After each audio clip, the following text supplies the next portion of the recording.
E vamos lá.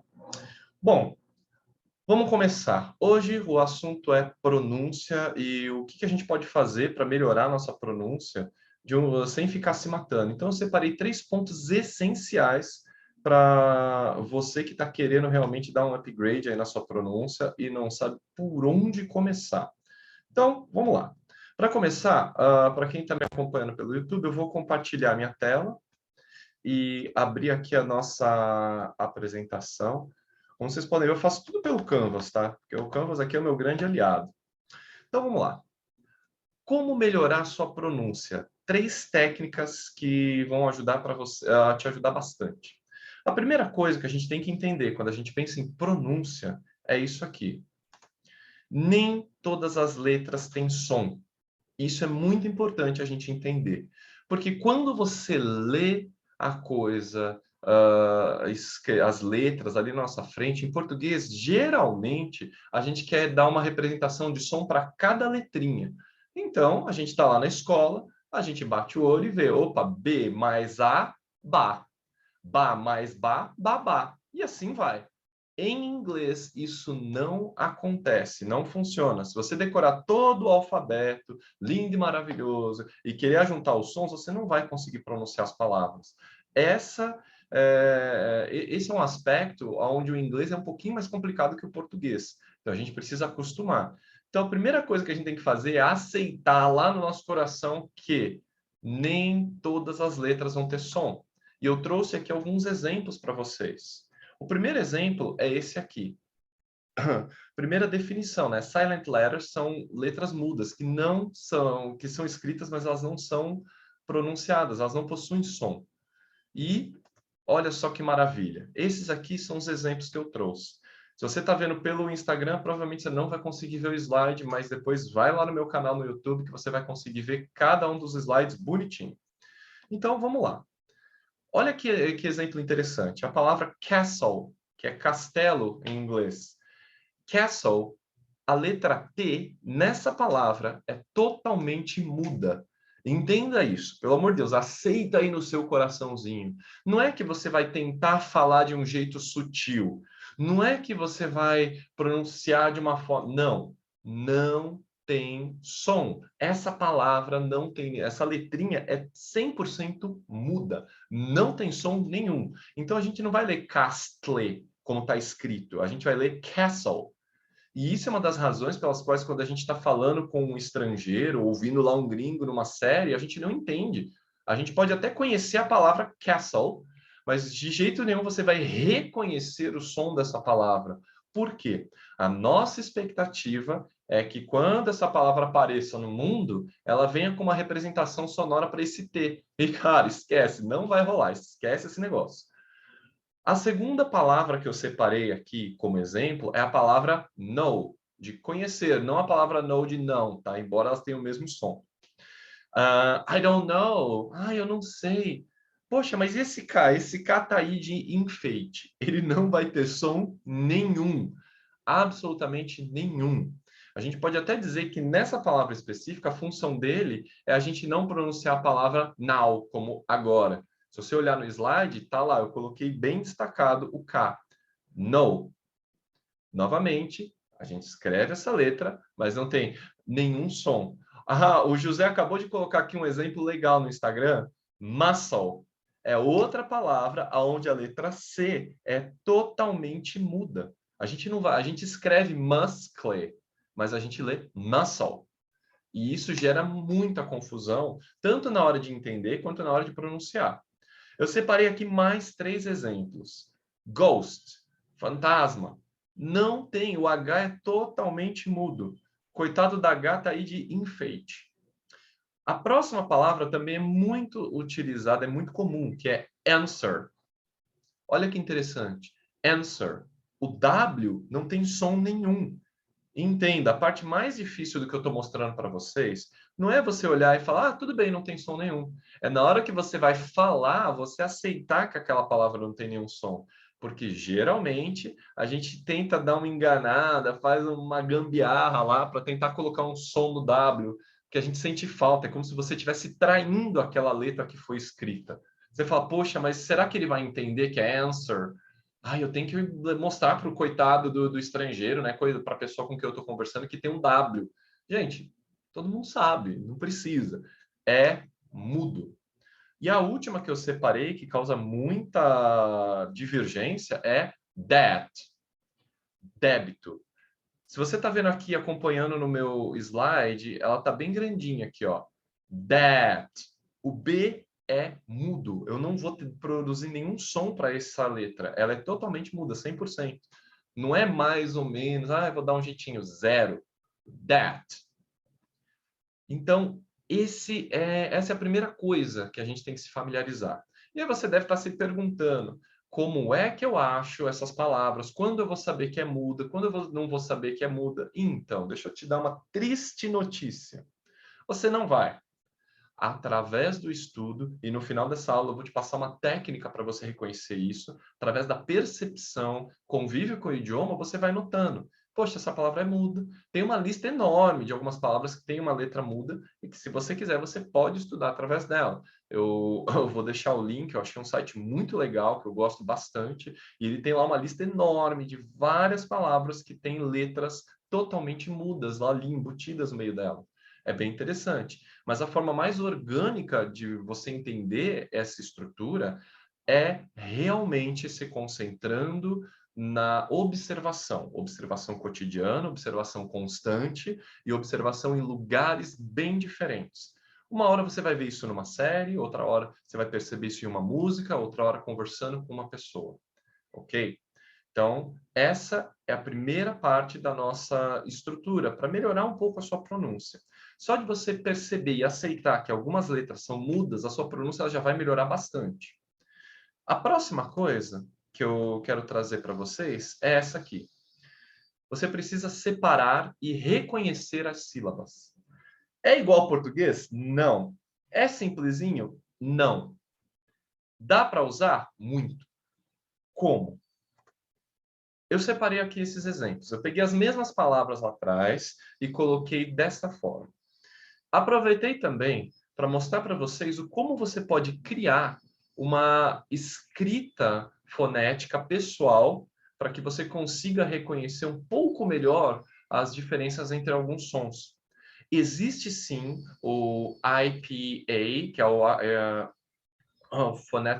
International Phonetic Alphabet, que aí você tem que aprender o som de cada símbolo. É uma série de símbolos fonéticos que representam de forma bem precisa o som daquelas palavras, só que daí você tem que despender bastante energia para aprender o som e memorizar o som de cada símbolo. E aí sim você consegue ler qualquer palavra sem o menor problema. Como a gente não vai investir tempo nisso, eu estou trazendo uma técnica um pouquinho mais rudimentar, uma coisa mais básica. O que você vai fazer? Você ouviu castle.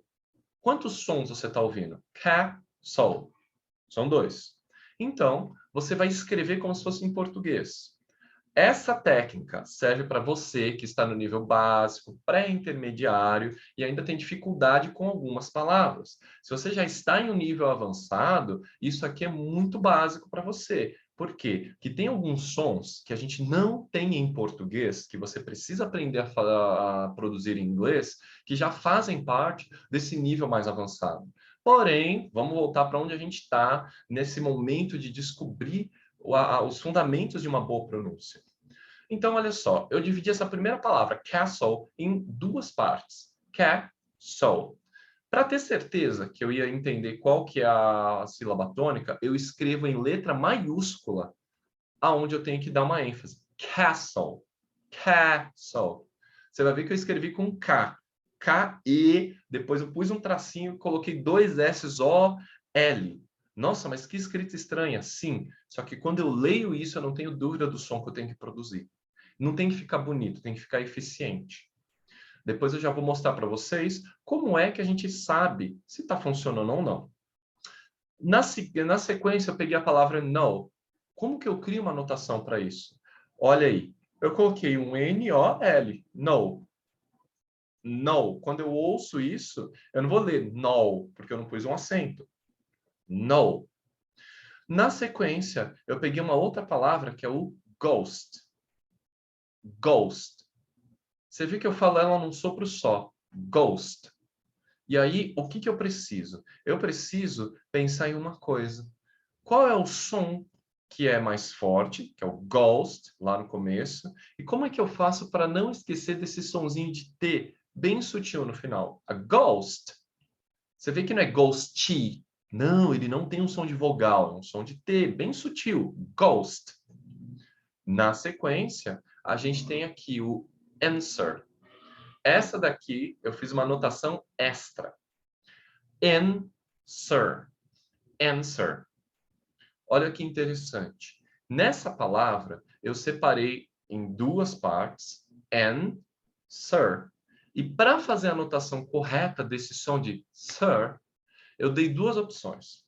Ou eu utilizo o A com um tio em cima, que é aquele som de A, ou eu coloco um UH, que também serve para dar essa ideia de sir.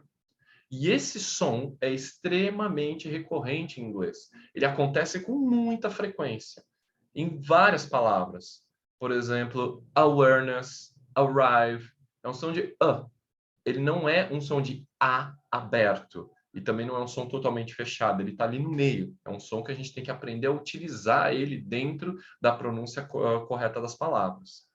E a última é o that, que é o famoso débito. Como que eu faço para colocar a representação desses sons? That.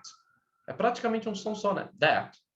Só que eu não posso esquecer do T. Não posso abandonar ele ali só porque ele não está sendo enfatizado. Então ficou that, um Tzinho minúsculo, D maiúsculo com um acento. That. Então eu tenho uma noção de sobe e desce. That. Ok? E isso daí é bem interessante porque você pode utilizar para várias palavras. Aqui, como a gente está fazendo uma aula um pouco mais curta, mais objetiva, eu trouxe poucos exemplos que você vai poder depois confrontar com várias outras palavras no mundo e nos exercícios que eu vou te passar. Isso daqui serve para você entender a informação. O primeiro momento dentro da nossa metodologia sempre é de absorver a informação. Primeiro você entende o que está sendo colocado. Depois, você vai praticar aquilo que foi dado. E por último, a gente vai testar para saber se o que você está praticando está ok. Você tem que ter uma forma de avaliar se está funcionando. E é o que a gente vai fazer agora. Vamos falar um pouquinho dessas outras duas partes do processo. Como é que eu faço para articular os sons sem pressa? Isso daí é extremamente vital. Se você não fizer isso no começo, você vai cair na falácia de achar isso aqui, ó, que velocidade é bom. Gente, falar rápido não é sinônimo de fluência e boa comunicação. Nem hoje, nem amanhã, nem nunca. Quando você começa a falar rápido, você pode deixar o seu interlocutor meio angustiado, que o cara vai ficar tentando te acompanhar. E não é muito bacana. Poucas pessoas conseguem falar de forma rápida e ainda assim de um jeito articulado, onde você vai conseguir ser compreendido e a pessoa vai ter vontade de continuar ouvindo o que você tem a falar.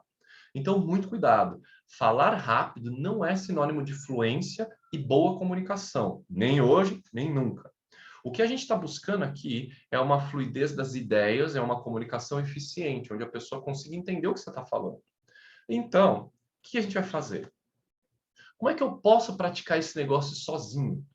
Né? Poxa, você não tem um D'Angelo e um professor no seu pé toda hora. Tem uma estratégia que é uma que eu gosto muito. Então, presta atenção que agora vem a cereja do bolo.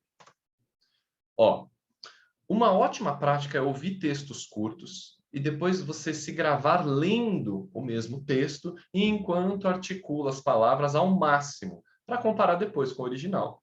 O que significa isso? Você pega um texto super curto que tenha lá 4, 5 linhas. Eu tenho um site que tem esse tipo de texto, eu posso passar para vocês. Quem tiver interesse, me manda aqui no inbox, me chama aqui que eu passo. Os meus alunos já conhecem, que é o News and Levels. É um site super bacana, tem textos com níveis básico, intermediário, avançado, até o original. Então, você consegue acompanhar notícias diárias em vários níveis diferentes. E isso é bem legal para você que está começando. E aí, o que acontece? O segredo é você conseguir ouvir esse texto sem ficar lá se matando, ouve com calma, dá pausa, leia. Quando você se sentir mais à vontade, você vai gravar você falando. Só que você não vai ler como quem está narrando um jogo de futebol, porque senão fica ruim até para você se corrigir. Você tem que ler como quem tem prazer de ler. Eu não sei se alguém aqui já teve a experiência de ouvir um audiobook. Quem não teve, faça isso. Isso é bem legal, porque você vai perceber a importância da articulação, do tom de voz, para tornar mais prazeroso aquela experiência. É nisso que eu quero que vocês pensem. Você vai ler como quem está lendo um livro para uma criança, como quem está gravando um audiobook. É claro, é só para você. Então você vai ler de forma lenta, articulada, respeitando as pontuações. Você tem que imaginar que você está interpretando para alguém. Isso vai fazer com que você comece a perceber as pausas, que você perceba, pera, será que essa palavra eu realmente sei como pronuncia? Você vai perceber que palavras que você conhece bem, você pronunciou errado durante um bom tempo. Você vai perceber que quando você lê alguma coisa, mesmo que você saiba que a pronúncia é book, com K parando aqui na sua garganta, a gente tende a ler bookie. Porque acabou com uma consoante, mas em português eu uso muito o som de vogal no final. Like, book, I need. E você vai perceber que isso não funciona. Quando você ouviu você e ouvir o original, você vai começar finalmente a notar diferenças. E é por isso que, mais uma vez, reforço, não é quantidade, não é velocidade, é percepção. Você tem que perceber profundamente o que você está fazendo. A ideia não é você ficar fazendo um aglomerado de coisas. Percepção, ok? E para você que acompanhou até agora, se você tiver curiosidade de ver aonde estão esses sites, entender um pouco melhor como que você pode gravar sua própria voz, pode me mandar uma mensagem aqui no direct, se você tiver pelo Instagram, pelo YouTube, não tem problema nenhum, eu vou adorar te dar uma força nesse processo. Bom, basicamente é isso. Se você gostou dessa aula, não deixa de se inscrever no meu canal no YouTube ou me seguir no Instagram se você está pelo YouTube, porque toda terça-feira a gente vai ter essa live. Cada dia a gente está aperfeiçoando cada vez mais. Às vezes a gente vai eu vou focar aqui olhando mais para você que está no Instagram, às vezes eu vou ficar olhando aqui mais para o YouTube, mas não tem problema. A gente cada dia mais está organizando e melhorando a estrutura do que a gente está fazendo, tá? Monique, você que está me assistindo, você ficou com alguma dúvida? Quer perguntar alguma coisa? Não, eu só queria comentar que eu já estou seguindo, eu tenho muita dificuldade nas pronúncias durante a aula, mas o método que você ensinou agora me ajuda muito, porque além de ouvir a pronúncia, eu consigo separar e treinar melhor do que pegar um dicionário com as palavras diferentes. Então, separar por sílaba me ajudou muito nesse processo. Está me ajudando? Legal. Gente, se você está no Instagram, não sei se você conseguiu ouvir, porque a câmera está um pouquinho longe, mas ela falou que esse processo de separar por sílabas está ajudando bastante a reconhecer e entender melhor a pronúncia do idioma, tá bom? Gente, espero que vocês tenham gostado. Vou encerrar aqui. Como eu disse, é rápido, é uma coisa direta ao ponto. É para você ter um conteúdo que você pode olhar depois e falar: opa, vou praticar isso aqui. E se vocês tiverem alguma dúvida, pode me chamar, que eu estou aqui de braços abertos para falar com vocês. Valeu, gente. Brigadão e até a próxima terça, hein? Tchau, tchau.